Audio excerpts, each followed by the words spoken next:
And I just improved it this fall. The bottom one down here, this here cypress from Alaska, it's yellow cypress from Alaska. You're going to be so excited, you're going to jump up and down and just say Yahoo, and you just say, where the heck, why did my husband hang the back and get this before he went hunting? Okay, so this is what's in there that's kind of amazing. Let me just talk about some of the stuff here. Extra virgin olive oil, that has nothing to do with Borrelia or anything like that. Sweet almond oil, nothing to really do with that at all. But an aloe vera gel, it has a little bit of compound there. No, there it is, colloidal silver. It has a little bit to do, okay? So I wanted the heavy fixed oils in there, your sweet almond, actually, your almond, there's one missing here. Sorry, there's also avocado oil in it. All right, so, but I wanted that base in there because as you're putting it on, I want it to feed your skin. And that's what the fixed oils will do, and feed the skin and make your skin feel really smooth. Guys don't care for that, but women do, okay? So we want to make this here nice for women. But then we have the citronella, the eucalyptus, Citrodora. Not the globulus or the radiata, but Citrodora. And we'll talk more about this. Ylang-ylang, geranium, grapefruit, spearmint, lavender, basil, lemongrass, orange and tangerine, and thyme, and the yellow cypress. Well, guys, let's take a look at this. We find that essential oils most commonly used as tick repellent include eucalyptus, lavender, lemongrass, lemon, geranium, and yellow cypress. Those are the ones that have been studied, that we actually have double-blind placebo research on, that actually will show that it will repel ticks and mosquitoes. So let's look at citronella and eucalyptus Citrodora. These all have similar compounds. This comes right from PubMed research right here, guys. Active ingredient. Guess what? I put the wrong one on here, but that's okay. Active ingredient. This here is your yellow. This research here is actually on your yellow cypress. The reason why is I looked at the scientific name. See how you can get messed up, but as soon as I saw the scientific name, I knew where we were. Here's the registration. Everything that's been done is a natural source, comes from the yellow Alaskan cedar trees. It kills and repels ticks, black-legged. I didn't put that in there. That's right from the research, and the other arthropods. It's good for your skin, lawn, gardens, and commercials. It's a very natural killer for that. So let's now look at the Citrodora. That slide just got out of place. Here's your Citrodora. Look at what's cool. Here's another research in the bottom that you can look up. Here's what's cool. One of the research they did is they just did this, and they sprayed it on people to see, and then sent them out into the forest. So they sprayed it on and said, okay, go out in the forest, walk around. They came back with it sprayed on. 42 of the 112 people had a tick attached.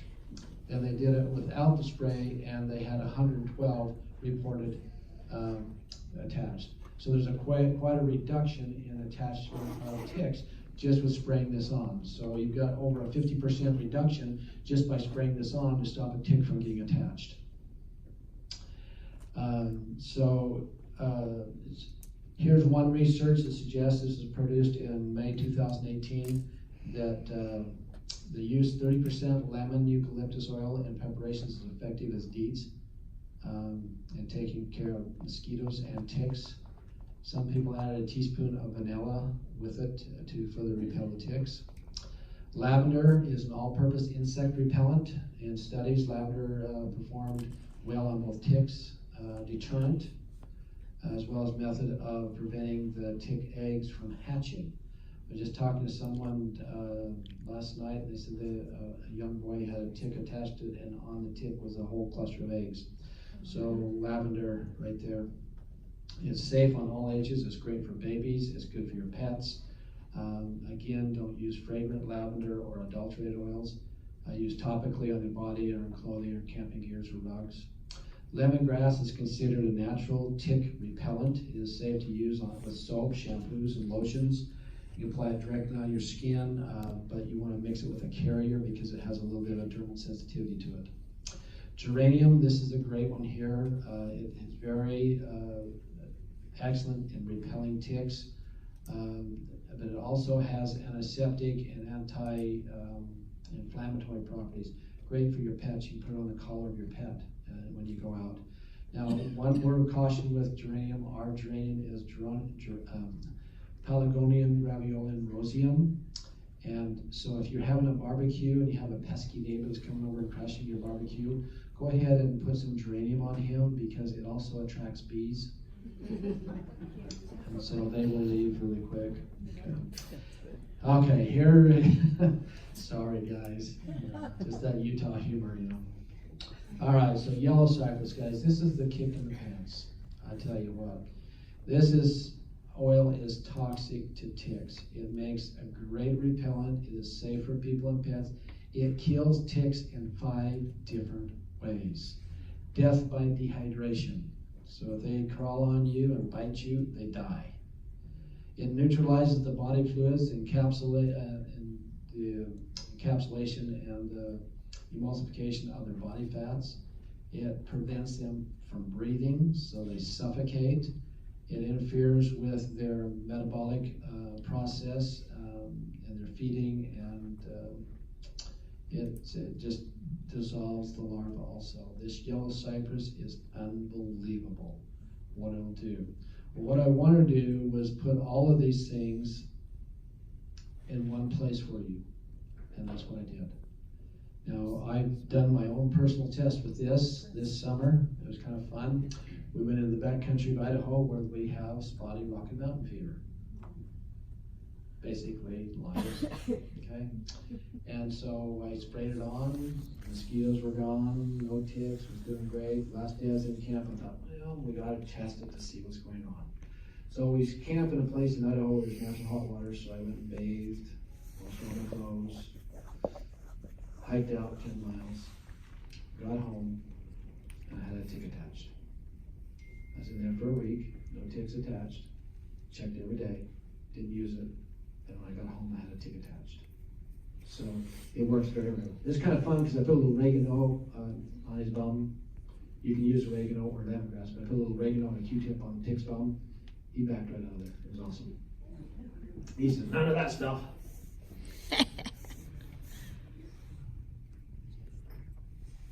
All right, here's some blends you can make. This is making your own blend. This is tick repellent #1. Here is your ingredients, guys. 1 cup of water, 10 drops of geranium oil, 3 drops of lavender oil, and 3 drops of lemongrass oil. This is a great one here. You put it in, shake it up very well, and spray it on your clothes, your shoes, and the scent will keep the ticks away, and as you go outside in the heavy grassed areas. Here's another one that you use, a half a cup of water, 20 drops of lemongrass, and 20 drops of eucalyptus. It's best if you use the Citradora. If you don't, it won't be quite as effective. And so again, just go ahead and shake it up and put it on, especially this is great for heavy wooded areas. Here's another recipe, a half a cup of white vinegar, half a cup of water, a third cup of water, 20 drops of eucalyptus Citradora, 20 drops of lemongrass, 10 drops of lavender. Shake this up, this on your skin, clothes, shoes. Each time you go outside, especially in heavy wooded areas. Half a cup of witch hazel, 24 drops of lavender, 24 drops of geranium. Shake up very well. This here scent keeps ticks away. They won't even come around. If they do attach, because see they set out on the grass with their little hooky hands out. As you walk by, that little hook grabs your clothes. Well, you're spraying on your clothes, boy, they detach right now and drop off and they don't even stay. Okay, so what do you do if you've been bitten? What if you have Borrelia? What if you got it from other means other than a bite, but you have a diagnosis of Borrelia? Now we want to take care of the tick or the problem. So if you have the tick, you go through the process of removing it. Don't squeeze. You can use the lemongrass or oregano to help take that off there. But remember, the tick has to be attached 36 to 48 hours before it will transmit the Borrelia to you. So be careful, take it off, make sure you get right down. In fact, there's a cute little tick remover you get. It has a little V niche in it. You slide over the butt of the tick and just pull like this, and it goes right down, grabs its little mouth and pulls right off. It's really cool. Dana, Yes? pick a number between 1 and 38. Wow, 1 and 38, 27. All right, so here's some blends that I created specifically for different reasons over the years. Kathy Joe? Kathy Joe, you are the proud winner of 27. She It's a tick remover. Tick remover, there you go. Yeah. Perfect. Man, didn't that work out right? Okay, so each one of these blends I created them for specific reasons, except for the center one here called L-Form. That was specifically created for the L-Forms in the body. Now, we need to talk about this for a little bit. You see L-Form up here, and right down here you see Boost. Whoops, on that side, Boost. We're doing something a little different than a lot of the other essential oil companies because some of the things that they have been doing has caused the FDA to kind of get involved with essential oils.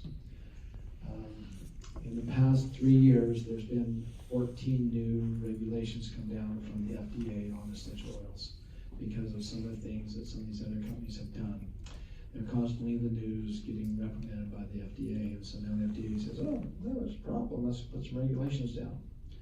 So one of the regulations is that you cannot have an essential oil labeled as aromatherapy and use it as a supplement or a drug.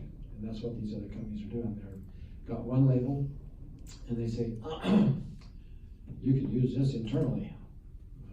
You can't, according to the laws. It's illegal. And eventually they're going to wind up with huge lawsuits and possibly get shut down. So we have two different blends, one different blend. We have L-Form and we have Boost. They're the exact same thing, just in a different bottle and a different label. So here comes the bottle down, one gets labeled and filled L-Form, the other comes down, is labeled Boost, exact same oil. But now I can say, Boost, you can take it internally because it's labeled as a supplement. L-Form, it's the exact same oil, but if you ask me, can I take this internally? My correct answer is no, you can't. Well, isn't it the same oil? Yeah, it is. Well, can I take it internally? I can't tell you that. Well, it's the exact same oil. Yeah. What you do in your kitchen is your business. One's a 10 mil, one's a 5 mil, whatever you want to do. Okay, so that's how Yeah. we do it. Okay, so you understand that. That way we stay 100% compliant and progressive. We always try to stay ahead of things. So let's talk about defense. Defense I created specifically for bacteria. Here's what I did. I wanted to go in and create a blend that was greater than the sum of the individual parts. Because when you're dealing with bacteria, you want to be able to kill it. You don't want to morph it. Now you might ask me the question, how does essential oils kill bacteria where antibiotics will not? Antibiotics attack the prostaglandin layer. How does essential oils kill bacteria? Does it really kill bacteria? Yes, it does. And it's really quite simple. Essential oils are bacteria birth control. That's all it is. It stops its ability to replicate. It stops that mitosis process where it actually breaks down and divides. How long does bacteria actually live? Some can live a long time. Real short. About 2 minutes. Oh. Unless they are inside of your white blood cell and have hijacked your DNA. Then they can last up to days. But a replication process is just a few minutes. And so what we do with essential oils, by using essential oils, is we literally cause bacteria birth control. They can't replicate. So they die. Had a little gal come into the office here a few years ago with another blend we'll talk about. And the mother said, Dana, could you look at her teeth? She has critters on her teeth. It's critters. The little girl starts to cry. And I said, well, let me see your critters. I said, oh, come on. She wouldn't, no. I said, I tell you what. I said, hang on. So I went in the back room in my office. I brought out I have a big microscope and a big LED screen. I brought out my slides. I put my gloves on, my hat, and my mask. And she started laughing. I said, well, I got my Q-tip. I'm going to make a slide. Do you want to see your critters? I said, open up. So I swabbed her mouth. And I made a slide. And I put it in the microscope and looked at it. She's watching, seeing it on the LED screen. And I'm like, holy cow. She said, those my critters? And yep, those are your critters. She had the worst case of gingivitis I had ever seen. I said to her mom, her mom's name is Garland, perfect for this time of the year. I said, Garland, you want to see something cool? You want to see how essential oils actually kill bacteria? I said, sure. I said, Do you know, I'm gonna pause for a second. Do you know that every single cell in your body communicates to each other? Cellular communication. And here's how essential oils work so fast. Essential oils utilize the 3 communicative networks. 1 is circulation, 2 is nerve, and 3 is the connective tissue. Now your circulation travels about 90 miles an hour. Your nerve impulse travels about 125 miles an hour. Your connective tissue impulse travels at 720 miles an hour. That's why when we put essential oil on the bottom of your feet, you have the pain reduced in the back of your neck that fast, because it's traveling through the connective tissue. So every single cell communicates one with another because of these communicative networks. So I said, Garland, you want to see how this works? She says, yes. So I took a drop of a blend I'm going to talk about here in a little bit, and I dropped it on a slide. As it came over, hit the slip cover, and shot underneath because of the pressure. And it was amazing to watch the essential oil come right up just like this to a bacteria, and it would start vibrating. And the bacteria start vibrating with it. This is like a lactobacillus. It was vibrating with it. And it just moved right around it. Went right over, came right up to gingivitis and started vibrating. And gingivitis was trying to vibrate and wasn't vibrating the same oscillation. It just went right up over. And the bacteria changed from a dark to a light till you saw it die.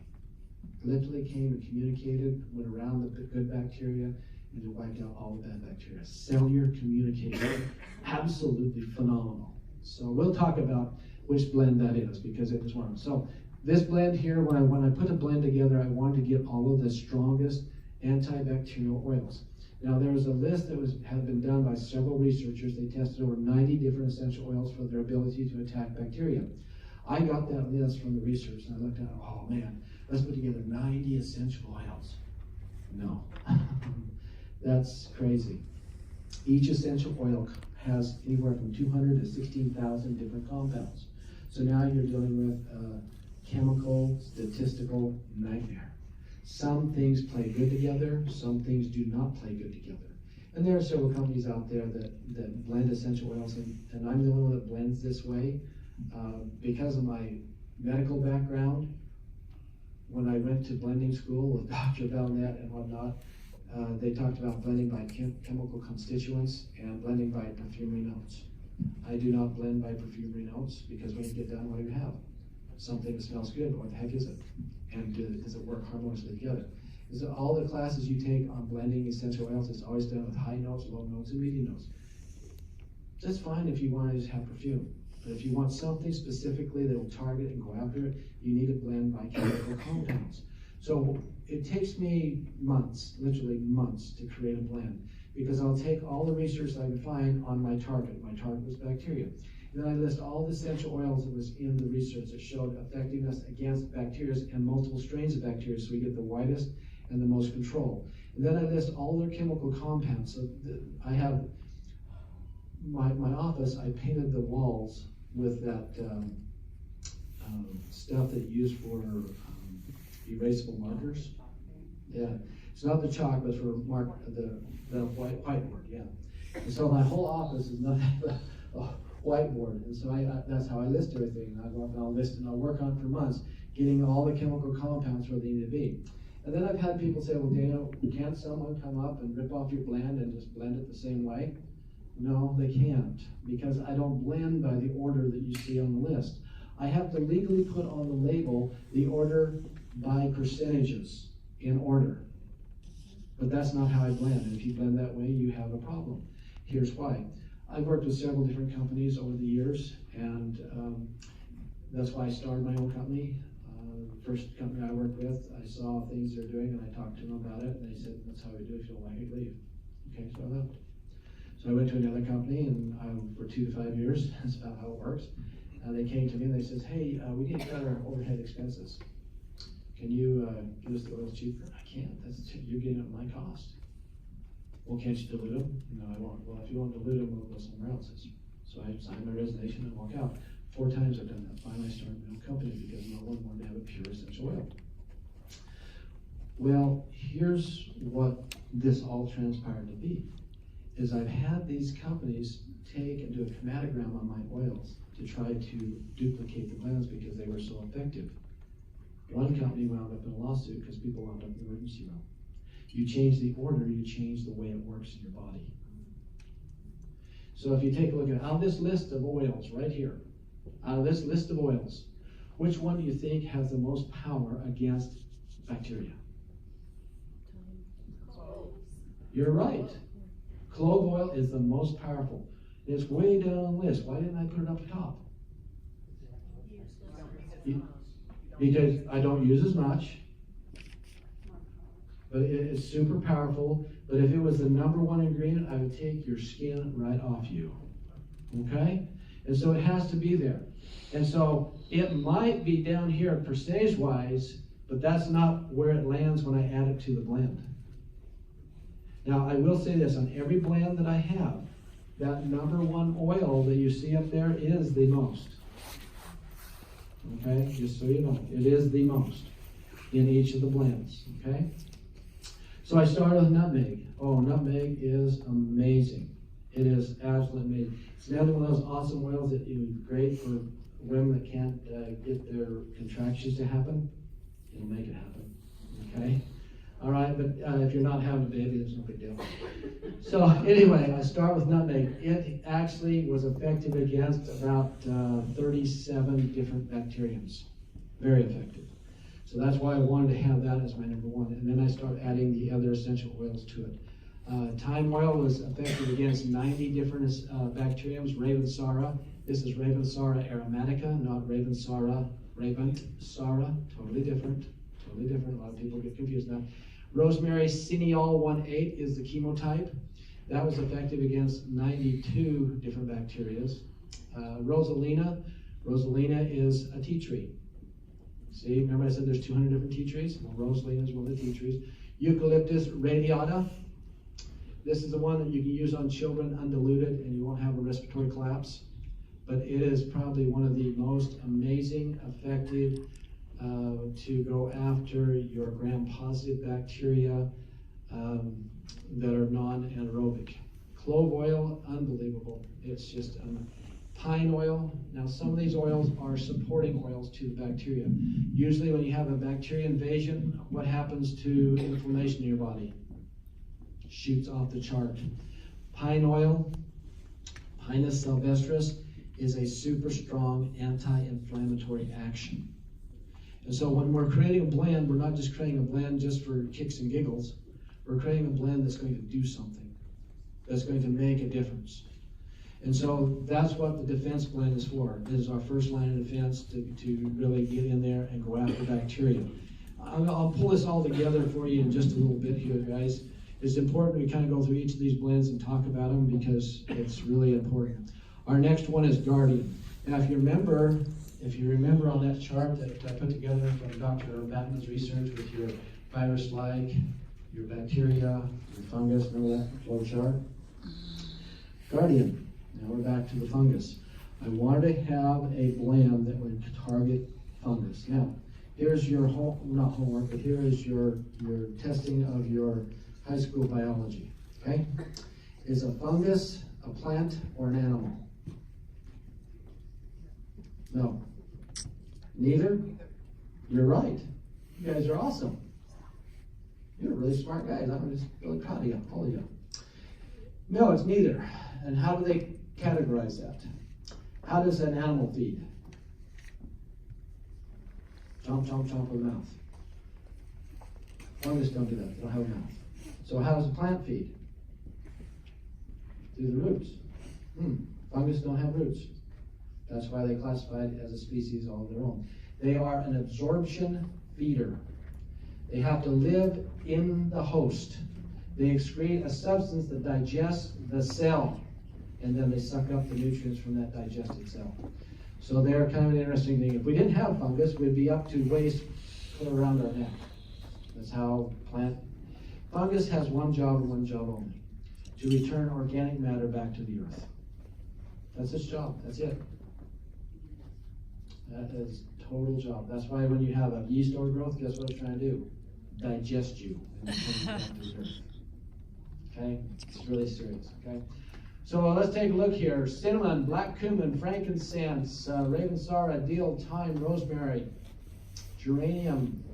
Now you see the globulus come in here. Oregano, clary sage, and German chamomile. Now, why would I add the clary sage and German chamomile for those that know anything about essential oils? Because they're typically used for what? Say, I know you're gonna see it.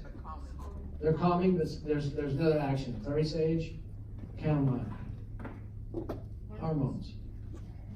It rings a bell, doesn't it? Hormones.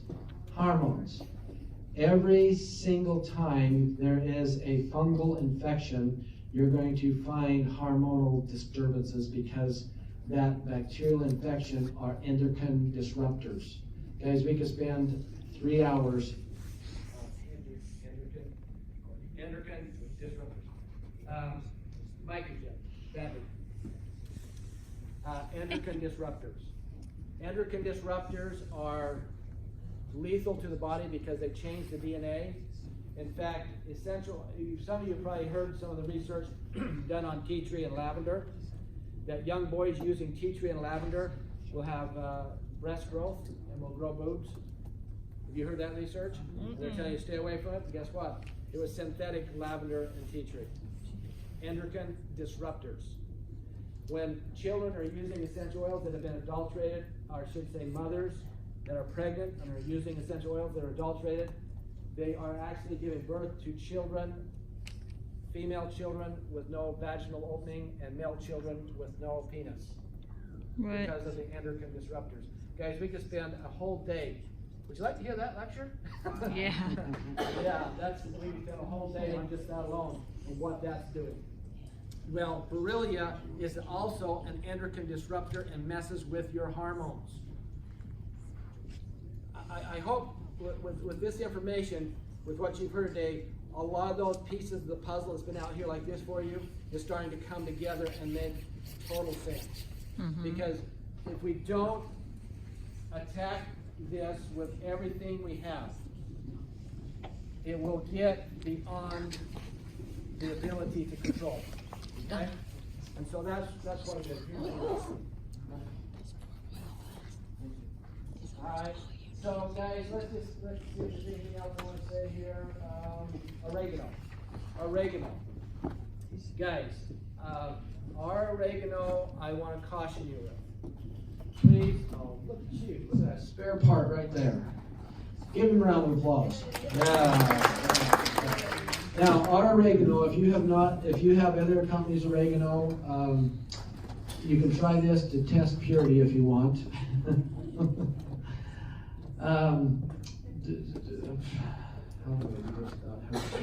Okay. If you put a drop of oregano from XYZ company on your tongue, it's going to hurt, it's going to burn, but you'll be okay. If you put a drop of our oregano on your tongue, you will lose all your taste buds for 2 weeks. I do not dilute our essential oil. It is 100% pure. The compound that will cause that to happen is called carvacol. Carvacol is so powerful when it's pure that no known virus to man can live in its presence. Okay? That's according to Alta Loma University. Now, with that kind of purity of oregano oil, they have found that I can dilute that oregano 50 times. One drop, 50 times, and still kill fungus. That's how pure it is. Comes from Turkey. It took me several years to get the contact with the gentleman in Turkey, and I had to actually sign a contract with him that I would not sell this oil to any other marketing company because he's trying to boycott certain companies. So, but it's a pretty powerful oil. Okay, so that's oregano. Okay, Spice of Life. This is the blend that we use to kill the gingivitis. Now, Spice of Life has quite a history to it. It was kind of fun. It was way back in 1998 when I first got involved in essential oils. I traveled to France to the International Symposium on Essential Oils to learn from the leading scientists about essential oils because I couldn't find information here in America. So I was sitting there, and after 3 days of just having all this scientific information pounded in my head, it was all in different languages, and an interpreter on my ear interpreting it into English. it's kind of like Thanksgiving Day after you eat, stick a fork in me, I'm done. And so I just turned and was looking out the window, just thinking I can't absorb one more bit of information. And I saw a pharmacy across the street. I'd been there the whole time, but I was so focused here, I didn't even notice it. And I was sitting there looking at it, and I could see on the sign, aromatherapy. And I thought, oh, French pharmacy. Whew. I can't wait to get out of here, go over there, because I'll guarantee you they have plants growing out of the wall. Oh, I was so disappointed. It looked like Walgreens. I was so frustrated. I was walking around kicking the cabinets. I was so frustrated because it was just like Walgreens, nothing different. And so I'm just sitting there thinking, well, all this hype about France being so natural and everything, and the front door opened, and I saw this guy walking in, and he was walking with a purpose. Had that four-green little piece of paper in his hand. And I thought, could it be that he has a prescription? Oh me, oh my. I'm going to follow him. Right through the store, back to the back counter, just like Walgreens. There's the pharmacist. And he puts the prescription on the table, and I'm standing fairly close watching, and he kind of looked at me weird. French like their space, and I was probably a little closer than I should have been. And I was just trying to take in everything, and then the pharmacist turned around and asked him that famous question. What do they ask here? Do you want natural or do you want name brand or generic? Well, that's what I was expecting him to ask. He didn't. He turned and says, do you want this natural or synthetic? And I about fell on the floor. And I just started praying, please say natural. And he said, El Natural. So the pharmacist turned around and he grabbed these big glass jars and set them on the counter right in front of us. Now at this point, I'm kind of right in the guy's pocket. And he's looking at me and kind of shoved me away, and I'm just like, wow. And he set out a whole bunch of essential oils, and then the pharmacist took and started blending these together. He handed him a bottle of essential oils and a bunch of empty capsules and said, now the doctor wants you to take X amount of capsules 3 times a day. And I went, what just happened? And so he paid him, gone. And I'm sitting there staring at the pharmacist with my mouth hanging open. And I finally got up enough presence. I said, what did you just do? And he said, I gave him a natural antibiotic. What do you expect? Dumb American. And then I asked a dumb question. I said, you can do that? What do you think we're trained for? What do we do here? Come on. This is France, not America. Okay, I got it. I was blown away. So I came back and I launched myself into an enormous study because I recognized some of those essential oils as what you'll see on the board in some of these blends. And so I wanted to know more. So I launched myself on a study. Guys, I was either asleep, passed out, drunk, or just not paying attention in school when they taught about reading around the rosy. I had no idea that had anything to do with Black Plague. I had no clue. You didn't know that? No. Yeah, see, we must have been drunk together. I had no clue. So as I was studying the plague of the 14th century, Black Death, ring around the rosy, pocket full of posies, ashes, we all fall down. That's the Americanized version. The British version, the original version, was ring around the rosy, pocket full of posies, a tissue, we all fall down. That's the original version. So when the plague came, the plague, very similar to Borrelia, it's a bubonic plague. It came in, cloaked itself, got into the white blood cell, morphed, and then the body didn't recognize it as a problem. So then the body went off from its vigilance, and the bubonic plague came out and had these big blotches around the lymph nodes, ring around the rosy.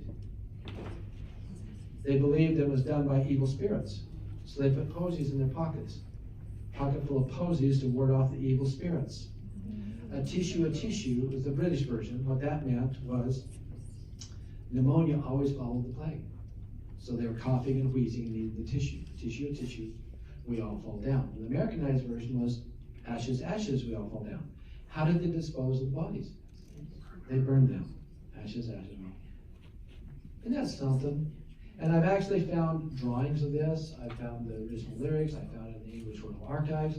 So anyway, I was pretty pumped about this. So as I was doing my research, I ran across an ancient text in the English Royal Archives. I love genealogy. And I joined Ancestry.com just so I could get access to ships' manifests, so I could look at some of the stuff they brought with them, with the people that were immigrating. So the spice traders would go out and they get sick, and when they get to the country where they're getting the spices, the native people there would give them these different oils and different spices. They get better, and they come back and say, "Hey, king, I was so sick." They give us this stuff, and man, look, I'm good. I'm good. King would say, "Well, do they believe in Christ?" "No." "Oh, heathens, black magic, you've been cursed." Well, when the plague broke out, the king decommissioned all the spice traders because he believed they were cavorting with the heathens, caused the plague. Now God's punishing all of us. So he decommissioned them. They lost their income. They became the first Ponzi owners because they had put the oils on their body, their ears and temples and wrists, and they go steal the coins and silver out of the homes, never once contract the plague. They became the first Ponzi owners. Okay? Well, when I ran across this, and I found in 1413, they rounded the band of thieves up, and they charged them with robbing the dead and the dying. And then they tortured them to get the information, what they're doing to not contract the plague, because the king wanted the information. He says, "Now we'll torture you and kill you, or we'll just kill you, but tell us. If you don't, we'll torture you until you do, then we'll kill you anyway." So they gave up the recipe. It's in the English Royal Archives today. I looked at it and I said, I don't think they were telling the whole story. So that's why I joined the Ancestry.com and got a hold of the ship's manifest and saw what they were bringing on the ships. It was much more than what's in the English Royal Archives. So I took that research, and that's how I created this blend. And guys, I tell you what, it's unbelievable. It's specifically for viruses, but it will stop a sore throat that fast. It is absolutely amazing. And it doesn't taste like dirt. Okay, it's actually, you gotta put it up. In fact, I made cough drops out of this last Christmas for the grandkids, and they thought it was candy. I had to hide it. Okay, but it's absolutely amazing. Again, you'll see that eucalyptus is kind of a thread through all these, because not only is bacterial, it's fungal, it's also viral. You'll see the same thing with these three right here. Absolutely amazing. With thyme, oregano, and cinnamon, no known virus can survive in the presence of those three together. Yes, you got it I there. have it here if anybody wants to smell it. Anyone want to smell it? You go ahead and smell it. So that's Spice of Life, okay? Now, our next one here is L-Form Boost. This one here was a blend that it took me quite a while in 2008 to create. It was specifically for the research on L-Forms. As you can see here, we actually have two different kinds of frankincense. We have frankincense Carti and sacred frankincense. Now guys, it took me 20 years to get a relationship with a frankincense cartel in Oman to get sacred frankincense. If you don't have a personal relationship, they will not sell to you. Many companies have tried to get a personal relationship and wound up chased out of the country, or in one case, they were told they ever come back to Oman again, they will kill them. And so it took me 20 years to get that relationship, and I started working, trying to get the relationship, and they would reach back out to me. I just kept every year reaching out to them, and finally they called me one day and says, "We'll sell to you." And I said, "Why?" Because the last time I talked to you, you said you wouldn't sell to me for love nor money, because you thought I was somebody else. And he says, "Well, we'll sell to you now." And I says, "Great, what was the change?" He said, "I sent an investigator to live in your town for 3 months and to track you. You are who you say you are, and we'll sell to you." Whew. Then I started thinking, who was that? I said, "Honey, do you remember someone that looked a little different in town?" Because we don't have a very large town. So anyway, he tracked me, but I'll tell you what, guys, this sacred frankincense is unbelievable. It is Hudria, and it was reserved for kings only. It is absolutely amazing. And there's several different grades of Hudria. And one of the things that he shared with me is the grade that we're getting in from him is he only sells to very select people. And so we were really pleased to get that. I mean, when you smell the two side by side, unbelievable difference. Now, Helichrysum italicum, guys, absolutely amazing here. Helichrysum italicum is a member of the curry family. It is excellent for nerve function. This is why I wanted Helichrysum italicum in there. What is one of the things that Borrelia attacks? Nerves. And I wanted a Helichrysum in there to support the nerve function. And italicum, we used italicum, Helichrysum italicum, for hearing loss. We have restored hearing loss. We stopped ringing in the ears. It's absolutely phenomenal what we do that. We've also used it for neuropathy and reverse neuropathy. It's pretty powerful stuff. Copaiba. Copaiba is an absolutely amazing oil. It has very similar properties and has also been called false CBD oil because it does basically the same thing plus things that CBD will not do. Holy basil. Holy basil, holy cow, guys, that is an amazing oil. Beyond, we never talk about it much, but let me tell you this. Talk about a work against warped bacteria. It is unbelievable. And myrrh. Myrrh, pretty powerful. One of the special oils that was taken to a very special child in a few weeks, 2,000 years ago. And there was a reason for that. Very, very special oil. So those are the 4 oils that we use. Now let's just talk about